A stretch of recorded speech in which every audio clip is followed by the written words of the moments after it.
was brought to you by Flamingo Paint. Superior durability, superior hiding, superior coverage, simply superior. Sasso insecticide spray and coil.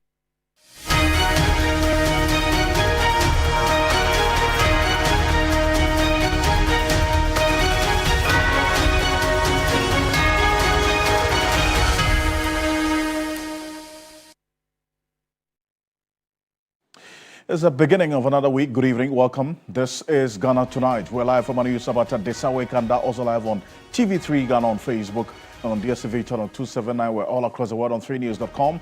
I am Alfred Ocansey. Tonight, nearly 1,000 prisoners have been pardoned by President John Dramani Mahama, while some have been released outrightly. Others have had their sentences reduced. We have the full details for you, plus some legal reactions to this particular decision by the president. Stay with us. Also, in another act of amnesty, this time within the New Patriotic Party, all suspended members and individuals facing ongoing disciplinary proceedings have been granted a pardon. We assess the implications of whether indeed the caveat of the pardon in some instances could help the party achieve the intended objective of unity. Stay with us on Ghana Tonight. Police have launched an investigation into the unlawful possession of weapons and ammunition after intercepting a vehicle carrying firearms. We take a closer look at the broader issue of arms falling into the wrong hands, or the proliferation of small arms in the country, and how especially that Small Arms and Light Weapons Commission is also strategizing to deal with this. As always, you're an integral part of the conversation. The hashtag we're using is Ghana Tonight on Facebook and on X. Let's get talking.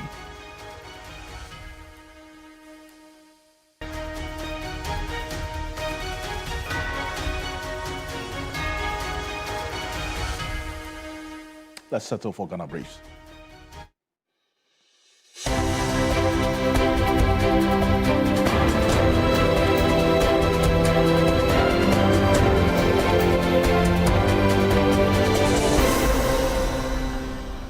President John Dramani Mahama has, in consultation with the Council of State, granted amnesty to 998 prisoners across Ghana out of a total of 1,014 prisoners recommended by the Prisons Service Council.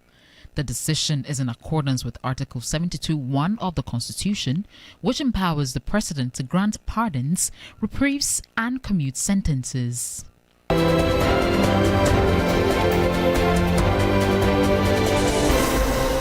The Vice President, Professor Nana Jane Opoku-Agyeman, has held a meeting with the hierarchy of the Ghana Prison Service led by the Director General, Patience Bafo-Boni. The discussion bordered on the challenges facing the service and how they can be addressed. The Vice President spoke about the need for strong public education and encouraged collaboration with other state agencies and the media. She commended the service for its interventions, particularly its promising campaign in agriculture. Professor Nana Jane assured the leadership of government's commitment to improving conditions within the prison service.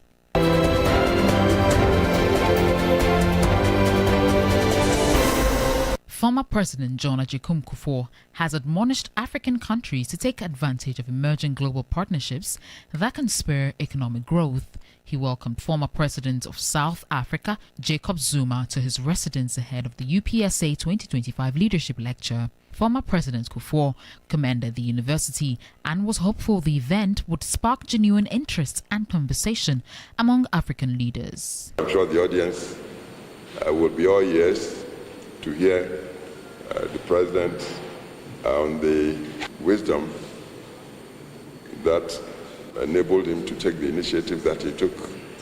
But for South Africa, Africa would not be represented at all in this evolving organization. And as I say, we are all ears. Tomorrow, God willing, we'll be there to support and hear him.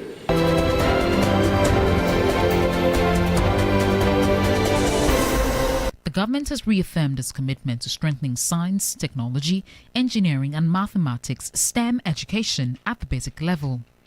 The Honorable Minister for Education announced the revival of the Basic STEM project during a training program for teachers in Sunyani. And Minister for Education, I'm told between the period 2012 and 2016, establish a committee to review the challenges confronting teaching and learning of science and mathematics in our school, particularly at the basic level.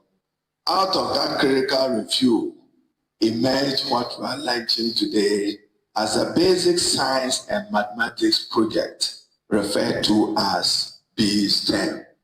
Professor J. Nana, we are profoundly grateful.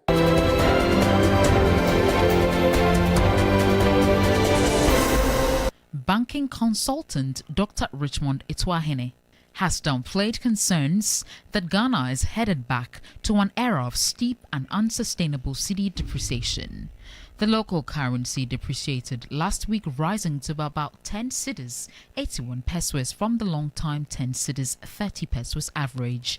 But Dr. Ituahene maintains that the recent slip is only temporary and does not signal a reversal of the gains made so far this year. Got so much reserves, although the World Bank and the IMF is currently speaking against that.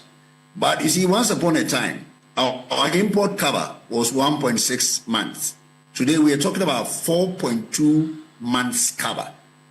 So it means that Ghana has gone a long way creating the stability of the currency. So for me, the marginal depreciation does not actually worries me much, because we have what to do to intervene, and we got to intervene.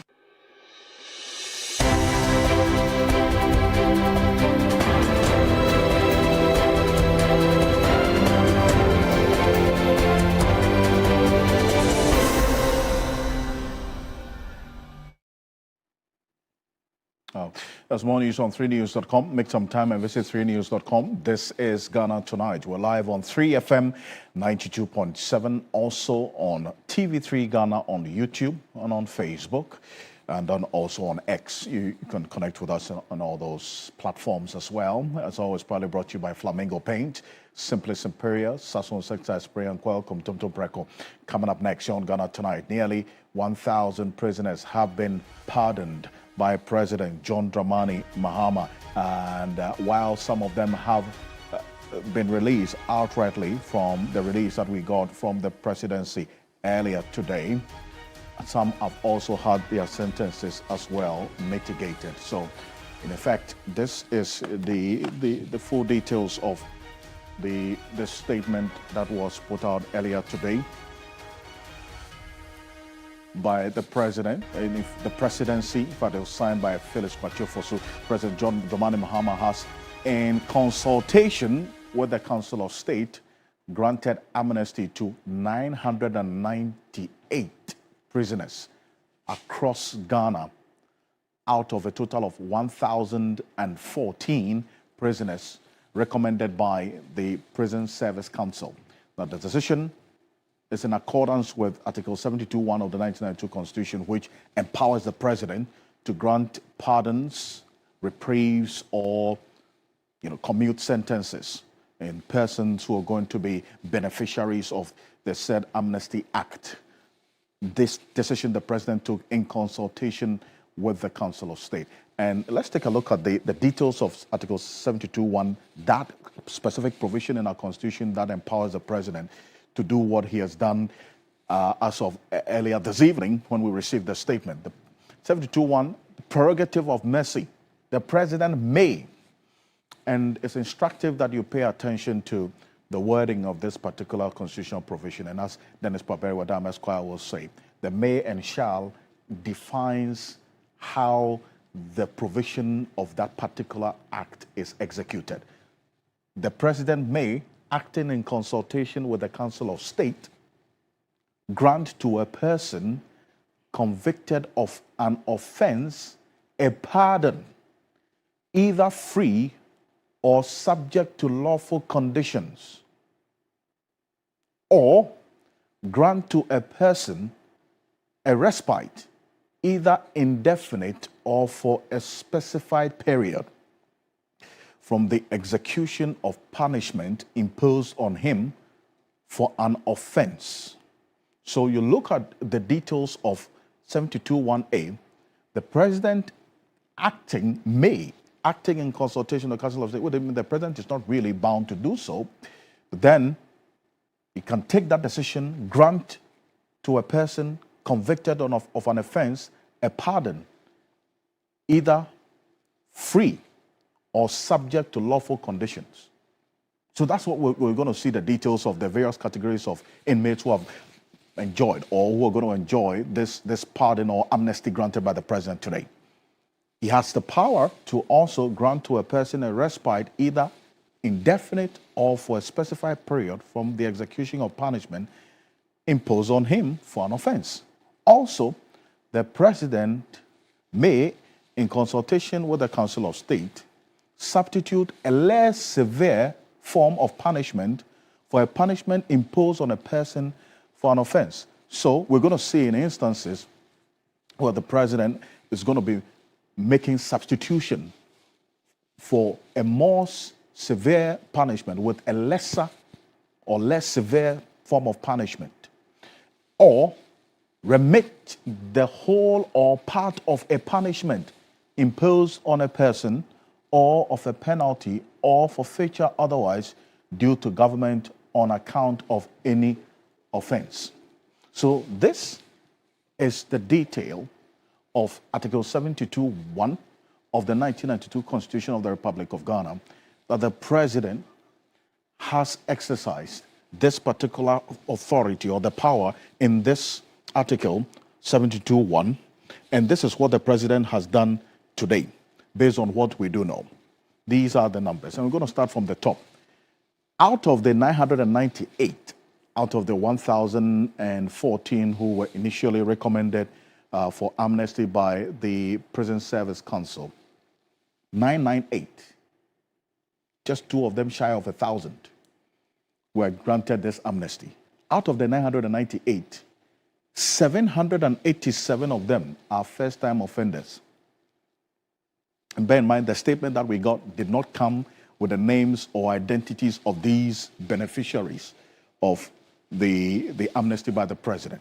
787 of them are first-time offenders, and then also 87 of them are persons who were sentenced to death, but their sentences have been commuted now to life imprisonment. And this is instructive because, if you recall, on July 25, 2023, Parliament passed bills to amend the Criminal Offences Act and the Armed Forces Act, which in turn replaced the death penalty with life imprisonment for most offenses. But because that particular amendment did not take retrospective effect, this decision by the president is instructive and is beneficial, especially to those who have been serving the death sentences, but as a result of that amendment and not taking retrospective effect, they would now have to still be on death row, waiting the president's intervention. So as far as we do know, 87 of inmates who are serving death sentences, albeit has been repealed or reviewed, we have them now enjoying the presidential amnesty or pardon.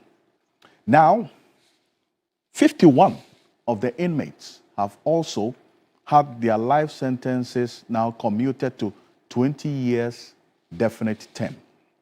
So take a look at this. Those who were sentenced to death have now had their death sentences now reduced, essentially, to life imprisonment. 51 who were sentenced to life imprisonment have now had their sentences reduced to 20 years definite term. And 33 of inmates who were categorized as seriously ill have also been granted amnesty. Now, when this statement came out, a number of you started sending messages and asking questions on social media whether William Atuesien, the CEO of defunct Capital Bank, whom we saw a swell of campaign and advocacy for him to be granted amnesty because of his ill health. In fact, there were pictures and videos of him not looking too well. some of you were asking whether he was part of the 33 who, based on their description of seriously ill, have been given pardon. We do not know that. Graphic Online is already quoting a source that they have at the presidency who has indicated that William Atuesian and Agrada are not part of this, but Agrada is been behind bars for less than 3 months. So she's out of the equation on this matter. But William Atuesian, according to Graphic Online, they are quoting their source that he is not part of the 33 seriously ill persons who have been granted amnesty today by the president. We cannot independently, corroborate that particular report. We'll see how the coming days will look like. But the identities of these persons were not also put out. 36 of the inmates who are over 70 years, irrespective of their offense, they've been forgiven. President says, you know what, you're over 70 years, irrespective of your offense, 36 of them, you just go home. And there are 2 nursing mothers as well who have been given some amnesty. Plus, there were petitions about some inmates that the president, in consultation with the Council of State, has also taken a decision to now grant them amnesty. 2 petitions specific about some 2 unnamed or unidentified inmates in there. That makes up the 998 of the inmates who have received amnesty in different categories from the president earlier today. And that is also in conformity with the details of Article 72(1) of the 1992 Constitution, as we did indicate. Martin Pebu is private legal practitioner. He's joining us on Zoom right now for a conversation on this. Council, good evening. Thank you for joining us here on Ghana Tonight. First of all, start off with the exercise of this authority by the president, giving this number of inmates amnesty, 998 of them in different categories, enjoying different forms of mercy by the president. How did this strike you?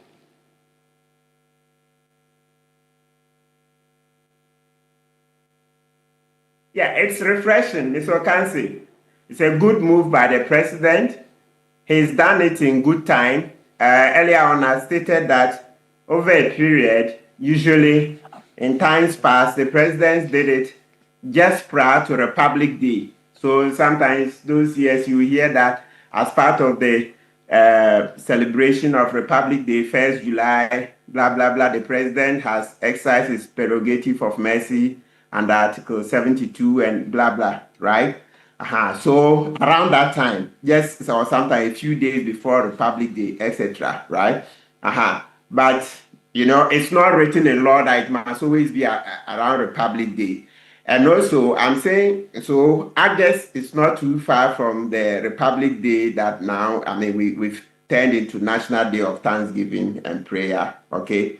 But I was making a point earlier on in another platform, earlier on with you on 3FM, that when President Kufuor was in office, there was this time that he didn't exercise it for the longest time, and it caused a lot of unrest. I remember it clearly because at that time, I had petitioned for a client, and it had taken so long, especially as the reason we were very disappointed was that there was one of the Kufuor appointees who was previous lawyer for this, my client. So he was actually holding that brief, and then they won elections, and now he was sitting very close to the president.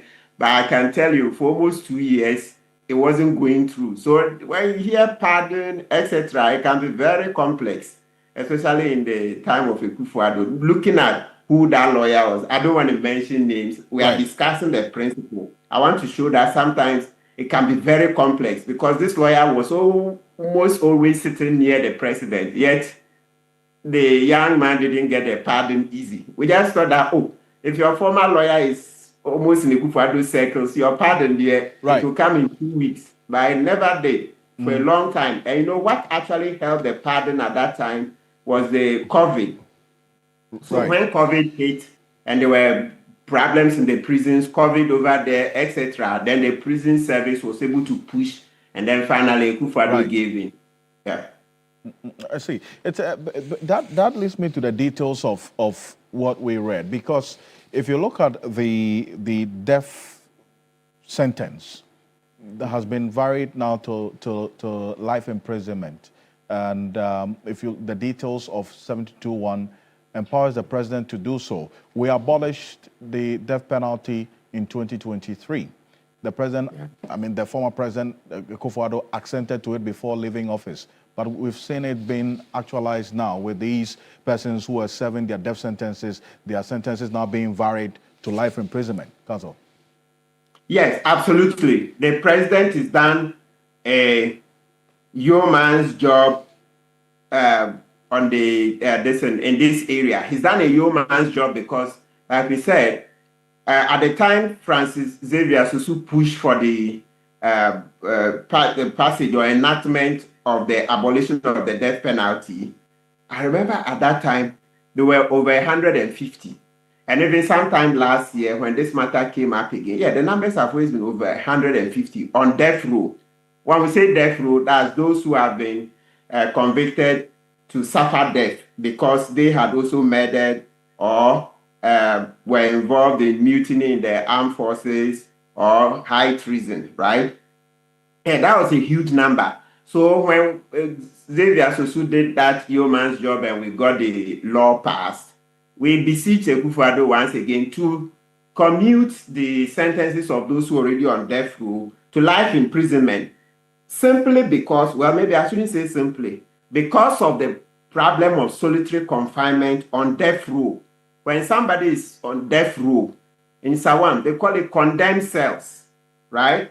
Condemned cells, yes, and also outside Ghana, you hear in the UK. So that word, condemned cells, there was a lot of solitary confinement. The conditions are horrific. So we kept begging President Akufo-Addo that, if we've abolished the death penalty, then those who are already on it, we didn't say free them to come outside, but commute all of them on block to life imprisonment so that their socialization can be substantially increased. You see, because human beings, socialization is very important. You get to talk to the next human being. It helps to keep your spirits up, etc. Because the condemned cells, they will tell you that they always live in fear, even though we all know that since 1993, nobody's been executed. But once you're in the condemned cells, technically it means that at any moment, they can come for you and go and carry it out. So the fact that we haven't executed anybody since 1993 is no answer. Actually, to tell you the truth, when Amnesty International was leading charges for us to abolish the death penalty and they came to me, I said, we don't execute people. We have bigger problems in the criminal justice system. What is this? Then they reminded me about solitary confinement. And so I did the research that led to eventually Susu using that to getting the law passed. Prior to that, we had gone to Akufo-Addo to tell him the new research that, let's remove the death penalty from Act 29. And so you would have solved the problem by about 95%. Then you leave the death penalty that is in the Constitution. That's high treason. Okay? Akufo-Addo said, yes. His Attorney General was there. I've told the Attorney General to work on it. Afterwards, it was difficult. Long story short, eventually Susu became MP, and then Susu took it on, did a private member's bill, and then, so eventually we have this. But there's still death penalty in the armed forces, right? That's something that we should deal with. So the point we're making is that, look, President Mama is done well by commuting 87. 87 is huge. So we'll beg him that those still on the death row, he should just finish them up by bringing all to life imprisonment so that they can, enjoy a bit of life. And that's instructive because the law does not take retrospective effect. So essentially it would mean that it is only a presidential intervention or amnesty that would come in as a lifeline to these persons who are on death row. Yes, absolutely. You make a good lawyer. Yes, you make a good lawyer. So it doesn't take retrospective effect. So those who are already suffering the death sentence, it means, yes, they are to suffer it. But like we said, we haven't executed anybody since 1993. And also, let's give this further education. So the practice is that when a person is sentenced to death, when he's on death row, usually the prison service, there's this policy they use. Of course, it's the president who agrees to do it. he serves 20 years in solitary confinement before the sentence is commuted to life imprisonment. So there was that process that we're using, but you have to go through the torture for 20 years. Then after 20 years, the president will commute to life. So you see, when we get further details, then we even understand that, hey, this 87, how many of them did the 20 years? But whatever it is, from experience, 87 out of the 150 something, it looks like the president has done something good.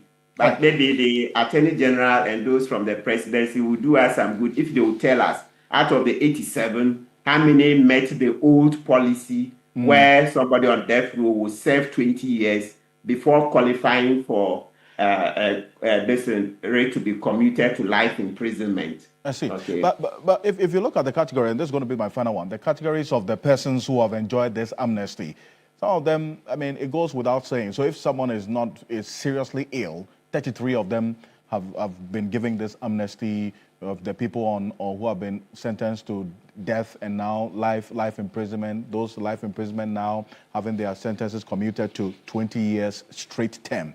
But how about the petitions as well? We understand some 2 petitions for the release of some 2 inmates has also been considered by the president. I mean, what guides that kind of consideration? Because that's not explicitly stated in Article 72(1), is it? Yes, absolutely. Absolutely. So, but, because we don't have much time, I'll just give a few based on what I've seen in practice.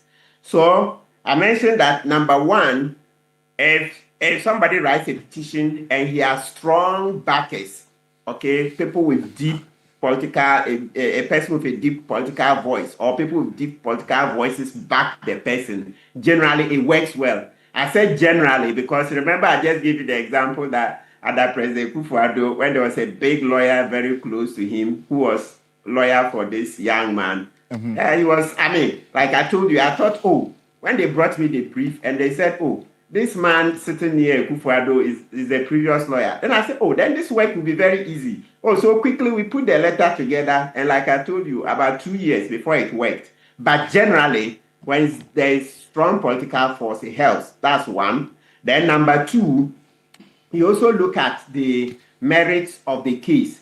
If it's very clear that the person didn't get justice in a court of law, and once in a while it happens, judges are human beings, mistakes happen, okay? It's not only in Ghana. I'm not saying so it should continue happening, but because we don't have much, I have to talk quickly. So I'm not belittling people's liberties, but I'm just recognizing that in life, mistakes happen. So if you put together a strong petition and it shows clearly that something went wrong in the court of law, yes, the president will grant it. And I'm saying that even in the UK, there's what they have criminal commission, okay? So the criminal review commission, where mistakes happen in the courts, and you send your case to that place, they will look at it, there are judges involved. Once they think no, the Court of Appeal, Criminal Division made a mistake, then they recommend back to the court that no, this case, based on X, Y, Z, we think you shouldn't have convicted. And then it's quashed. So elsewhere, they have that system. But Ghana, no. If you do up to Supreme Court and you lose, then it means that it's only the president who can save you, right? So if you build a docket and the president gets his lawyers to look at it and they say, yes, this one, something bad happened in the court, you get it, all right? So that's another reason why you get it. And then you mentioned the ill health, people who are not well. I'll give you a famous example. Remember the former Deputy National Security Coordinator when JM was president, Alhaji Osman Mimina, right? He was Deputy National Security Coordinator. He was convicted in the Bakuboni case, that's the NCA trial, TTV, Bakuboni, etc. Eventually, when the Kufuor granted him pardon, he said Alhaji Osman wasn't well. He's a chief as well, so he was granting him pardon. At least a public statement. If you Google, you see. Yeah, I mean the likes of Abu Gapele and all. I mean they enjoyed that pardon on that basis of ill health, isn't it? Good. Then also, when the person has an exceptional talent, right? Exceptional talent. I mean, that's everybody agrees that this person is exceptionally talented, is useful to society. The president grants pardon. Our famous example is G-Man. You know, G-Man was convicted in the 90s, G-Man and a Jagapi, right? And G-Man, when Kufuor was president, you know, G-Man had, let's say, we say repented, and he had become, he was teaching the inmates music, he became a pastor, etc. And Kufuor granted him pardon. G-Man came out. G-Man is in America. The last time I knew, he's a pastor in America. So you see, G-Man went in, but because of his exceptional talent, relatively in no time, he was out. But I'm sure G-Man went and met some people who are still there, right? So you see, exceptional talent can also. So there are a whole number of them. Let's also mention that apart from the pardons, also in the Prison Service Act, right? Right. Yes. The law says that, let's say, if a person is sentenced to, let's say, 30 years for, let's say, armed robbery, robbery. Under the law, you don't serve all the 30 years. You have to serve 2/3. Okay. So if you see 30 years, the person doesn't spend 30 years. He will spend 20. So if it's 3 years, you spend 2. So you divide it by 3 and throw away 1. Then you will serve this. In other countries, it's half. In the UK, for instance, it's half, 50%. You don't serve 2/3. I see. It's Ghana there, you know, yeah, we are harder, right? Yeah. Generally, our manners are harder. As we develop, we may become softer. It's gonna get so better. that's another thing we should be looking at, that in this sense. So when they do this prerogative of mercy, etc., maybe we should be distinguishing from the law which says that when a person is sentenced, they serve 2/3. They don't serve all the 4. Because sometimes you're like, hey, are they also included, or what's the criteria? Okay. And I do appreciate you. This is a whole legal law lecture for tonight. Thank you.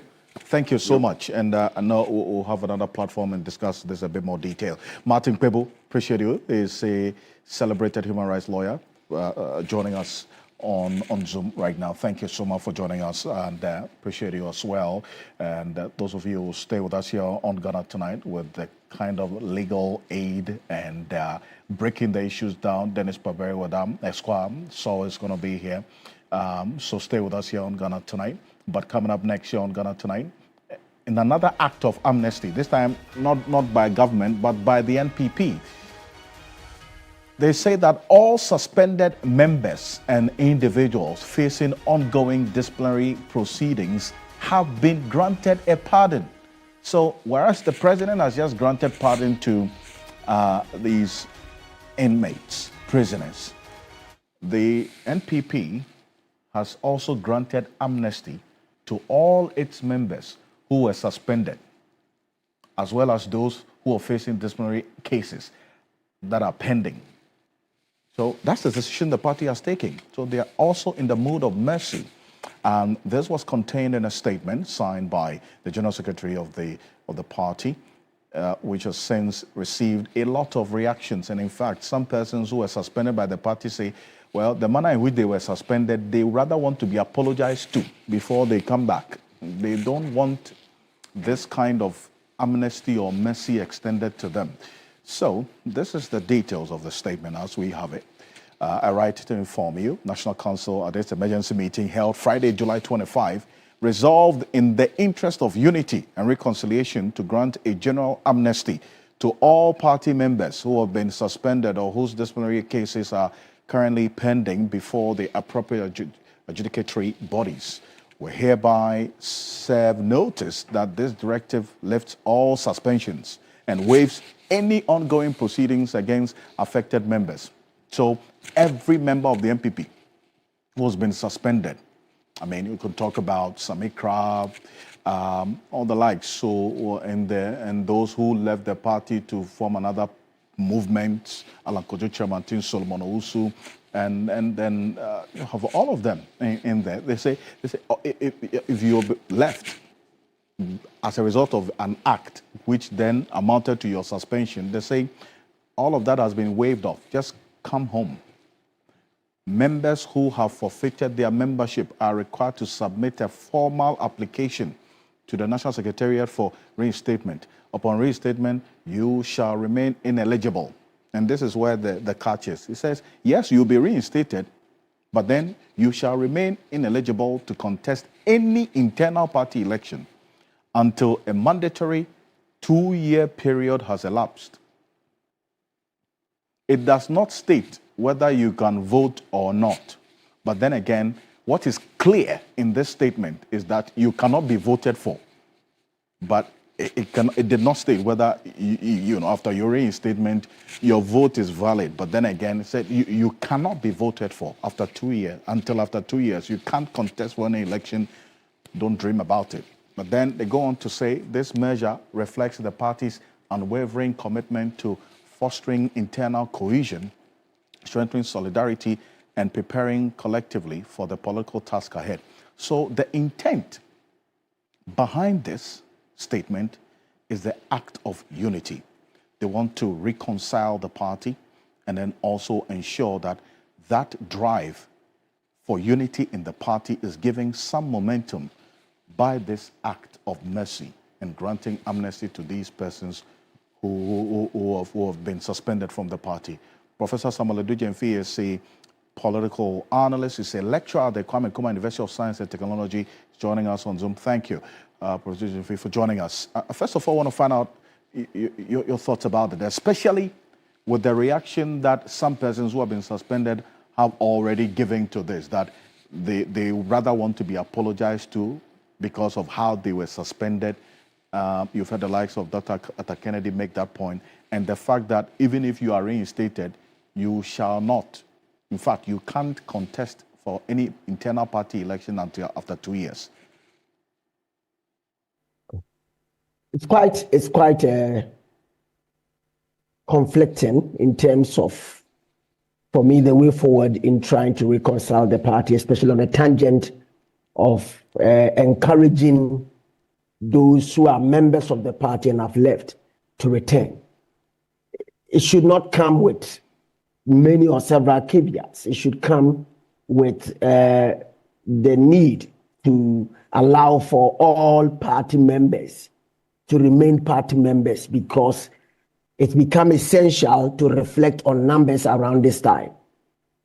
One person may leave the party, one card-bearing member may leave the party, but he may be leaving with some tens or hundreds or thousands of people.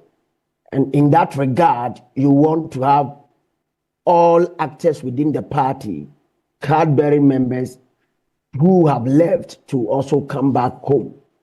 It is also to give a certain show a certain picture, a kind of aesthetics for the public to appreciate that the party is on the track of unifying its members.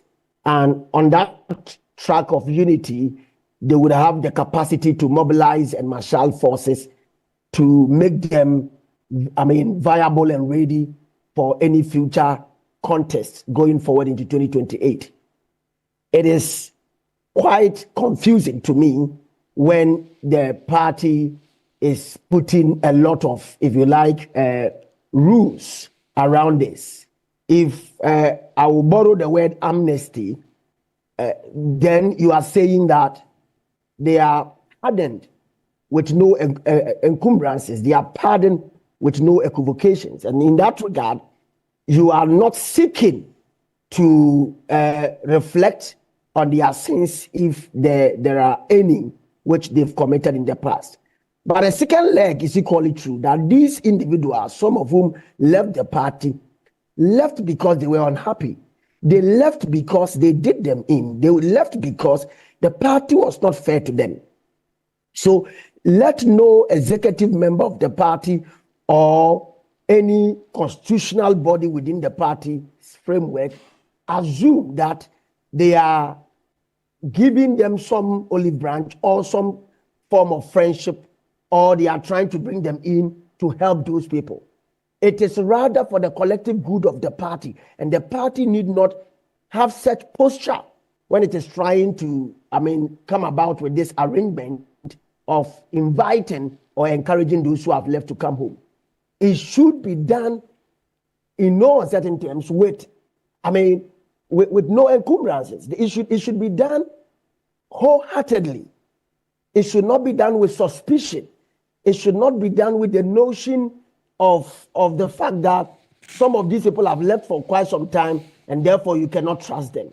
Indeed, if there are people who are not supposed to be trusted, it is the current executives of the party, the leadership of the party that took the party into elections and lost by a margin of 1.7 million votes plus.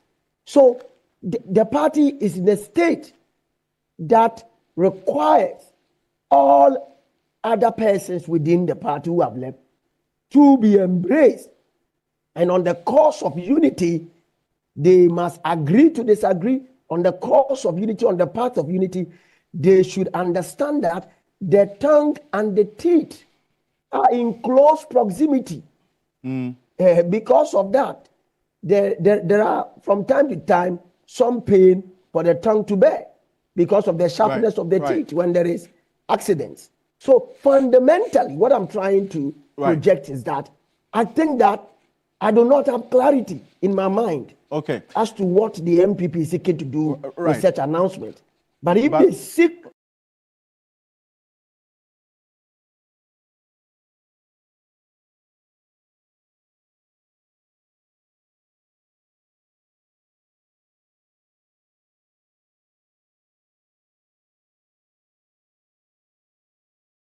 to unite the ranks.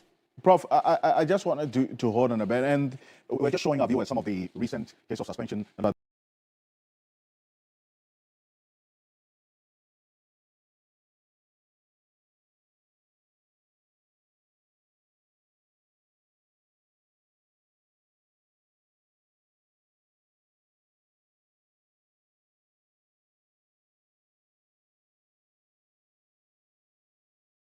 the election, we had some Morrison actually find them in there as well. And if this caveat of not being eligible to contest any internal party elections for 2 years after reinstatement is anything to go by, I mean, the likes of Alan Chimanting would have been ruled out already, is it not? Because he's indicated he will contest the 2028 elections, Prof.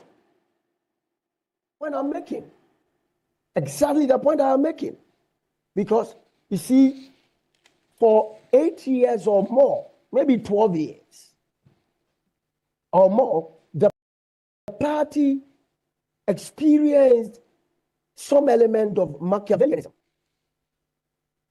an agenda for party hijackers to make sure that they jettison or forcefully removed individuals who they felt had independent posture or position within the party.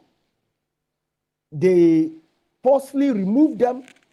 They used some constitutional machinations, sometimes misinterpretation of their own constitution, sometimes, their lack of preparedness or readiness to allow for the rule of natural justice, the law of natural justice to take place in terms, to allow for hearing the other side also to prevail. It was done, several of the cases which came up were hurriedly dispatched.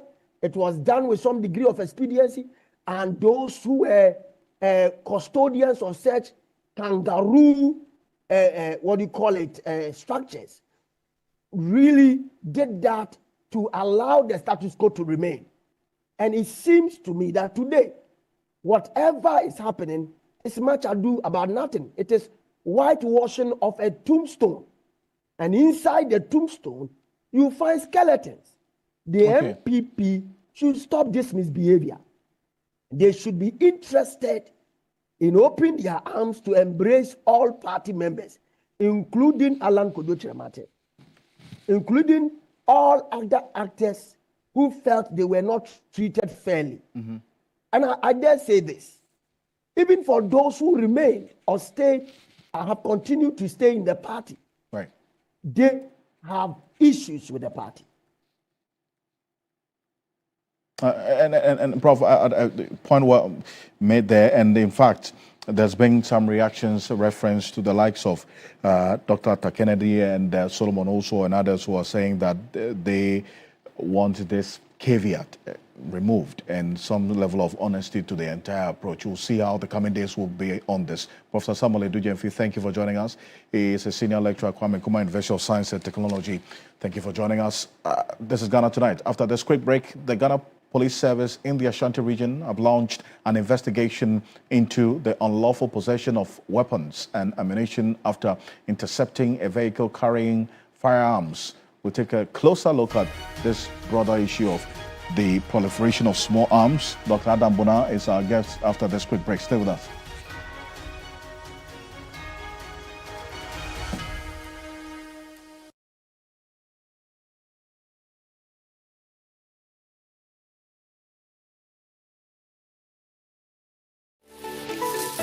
Why?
Reporting from the Takoradi Market Circle, from the heart of the Upper West Regional Capital, from the heart of the Ashanti Kingdom, reporting from Sinyani, from the Central Business District of Navrongo. The parliamentarians are on recess. This is where it all unfolds, the moments that potentially alters the course of our nation and the world. These are the individuals we recognize, the voices we amplify, who appears on screen and who contributes behind the scenes. With professionalism at our core, we bring you news you can trust, impact journalism that makes a difference. This illustrates how diverse perspectives enhance our strength and reinforces our mission. This is 3 News. Leaders in breaking news, exclusive interviews, facts and analysis on TV, radio, online and digital. 3 News, first in news.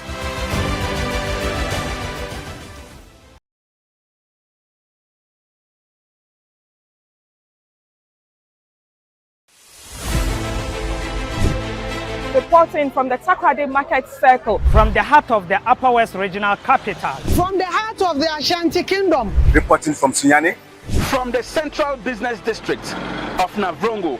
The parliamentarians are on recess. This is where it all unfolds. The moments that potentially alters the course of our nation and the world. These are the individuals we recognize, the voices we amplify, who appears on screen and who contributes behind the scenes. With professionalism at our core, we bring you news you can trust, impact journalism that makes a difference. This illustrates how diverse perspectives enhance our strength and reinforces our mission. This is 3 News. Leaders in breaking news, exclusive interviews, facts and analysis on TV, radio, online and digital. 3 News, first in news.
Welcome back. This is Ghana Tonight. Now, coming up next, the Ashanti Regional Police Command has launched investigations into the unlawful possession of weapons and ammunition after officers from the Ocansey District Patrol Team intercepted a vehicle containing firearms on Sunday, August 17, 2025. What you are seeing there are some of the intercepted weapons, and this is the vehicle. According to a statement issued by the police earlier today and signed by DSP Godwin Ahianyo, head of the Public Affairs Unit, the patrol team, while on routine duty along the Bekwai Road, spotted a white Toyota Sienta, and that's what we just saw, with registration number NR 289-2024, suspiciously parked near a bushy stretch of the roadside. Now, two men were seen standing beside the vehicle, allegedly smoking a substance suspected to be narcotics. However, upon sighting the police, they fled into a nearby bush and managed to escape despite a chase. A search of the abandoned vehicle then led to the uncovering of the weapons and other items believed to have been intended for a criminal activity. The vehicles have since been impounded at the Kuntanase police station, and all recovered items have been retained as exhibits to support ongoing investigations.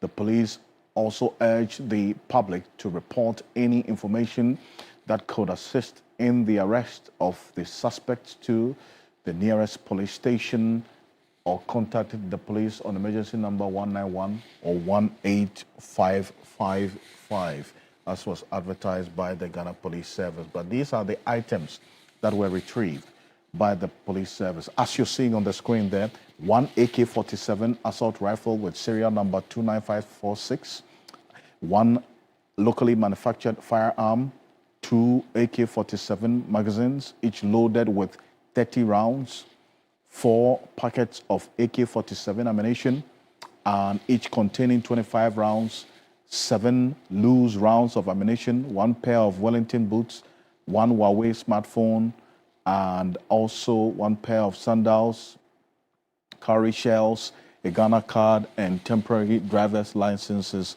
name withheld for investigative purposes. Dr. Adam Bona is the Executive Secretary of the Small Arms and Light Weapons Commission, and he's charged with that responsibility of clamping down on the proliferation of small arms. Dr. Bona, thank you. Thank you so much for staying with us to join us on Ghana Tonight. And we're increasingly seeing these interceptions or arrests by the police that corroborates the concern you've been raising about the level of proliferation of small arms. What strategies have you employed so far to deal with this? Well, not all the strategies can be discussed or can be put out there. Agreed. Let me, say good evening to your viewers. Not every information I can put out there. Obviously, if we do that, that would go, in jeopardizing, that would end up jeopardizing whatever effort collaboratively is being put in by the various agencies who are fighting this canker. And so I must say the police is leading, the fight, doing what they have to do. The other agencies are all supporting them to be able to do this. But it is almost an unending cycle, because then once we have too many of them in the system, and more so the outlets where they come from into the system remains largely not too tight. Then you have most of these weapons come in through some of our unmanned borders. Sometimes they smuggle them in various compartments of vehicles and trucks that are coming into the country. And so largely it is difficult, but I must say that we literally are using intelligence-led operations. Once information is picked, it is shared across, and therefore it makes it easy to clamp down, to get to some of these perpetrators of these crimes before they act. I'm sure you heard about what happened in Winneba. You've heard about some of the incidents in Kumasi. You've heard about incidents in various areas in this country, that some of these criminals, and you see usually these are people who are well connected. They move. They are very agile. They move from one location to the other, committing these crimes. And so the chain of movement must be broken. Once it is broken, definitely the rest of them are going to be arrested, Alfred. Right. And you talk about the strategies in the institutions that are leading this. How about the blacksmiths as well? Because these locally manufactured ones, in time past, through some of the works that you have done prior to you occupying this office, you trace it to their cortices, is it not? That's correct, 100%. You know, the problem with the most difficult aspect of this fight has to do with the locally manufactured weapons, because usually with the imported ones, until they adulterate or they tamper with the serial numbering, we are able to trace it sometimes to Eastern Europe, to America, to Australia and other locations. But with the locally manufactured ones, they come not marked. They are, they make them the way they want. And some of them are retrofitted, and, they shoot like, what do you call it, machine guns. And therefore, is a reason why, from the small arms point of view, or the Arms Commission, when we become a regulator, is to ensure that the bill that is before the minister's ministry, or the Ministry of Interior, goes through the process quickly and be passed. Because then we don't have the laws governing guns regulation or weapons in this country is not enough. It's not good. And so people usually are caught with weapons, and the only time they get to be punished severely is when they are on their way to commit crimes using the weapon. Until then, it is largely a misdemeanor. And therefore, it becomes very difficult to deal with this canker the way we should have dealt with it. And until we are able to do that, Galamsey fight becomes difficult, and chieftaincy disputes, in the next few weeks or so, we are going to be ushered into Homowo and all that. And you will see, sporadic shooting in the atmosphere, people sometimes using gunpowder and using live bullets. And so, yes, but once the law is passed, you see, these people who make these weapons must be documented. At the moment, there is no data capturing these people. And that is what is making it very difficult to fight it. But all the same, they themselves, their leaders give us information that sometimes help us in apprehending those of them who make them for purposes of committing crimes. Right. And you refer to that law. I know it's under review now. If aspect of it is going to be amended. Thank you. Thank you so much, Dr. Bona. Thank you for joining us on this.